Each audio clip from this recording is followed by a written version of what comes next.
बिस्मिल्लाहिर्रहमानिर्रहीम। अस्सलामु अलैकुम वरहमतुल्लाहि वबरकातुहू।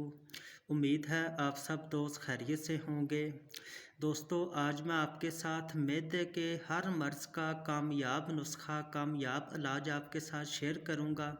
जिन दोस्तों को मैदे की प्रॉब्लम हो, मैदे में तेज़ाबियत हो, खाना हज़म ना होता हो, या फिर मैदे से रिलेटेड, मैदे के जो उनसे हैं, मैदे की पीएच से रिलेटेड, मैदे के किसी भी किस्म के मसले का शिकार हैं, इंशाल्लाह आज के नुस्खे के इस्तेमाल से इन तमाम मसाइल का कामयाबी से इलाज किया जा सकेगा।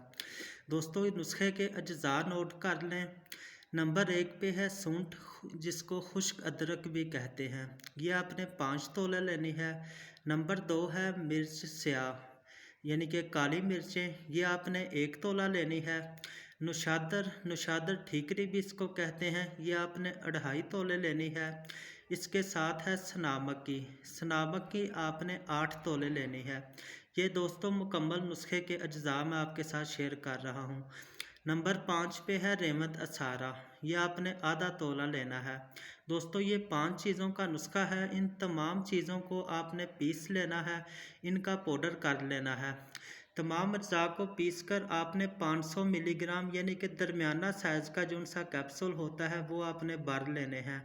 इसकी मिकदार खुराक है 2 कैप्सूल हमरा पानी सुबह और शाम को, यानी कि 2 कैप्सूल सुबह को और 2 शाम को। खाना खाने के तकरीबन 1 घंटे के बाद आप ये 2 कैप्सूल इस्तेमाल करें। दोस्तों, उम्मीद है हमारी वीडियोस आपके लिए फ़ायदेमंद साबित होंगी। हम कोशिश करते हैं कि जो सी आपके लिए मुफीद चीज़ें हों हर्बल की दुनिया में, इसके अलावा रूहानी इलाज के सिलसिले में या फिर जिस्मानी इलाज के सिलसिले में आपके साथ शेयर की जाए। आप हमारे चैनल को सब्सक्राइब करें, हमारी वीडियो को लाइक और शेयर लाजमी कर दिया करें। Thank you. अल्लाह हाफिज़।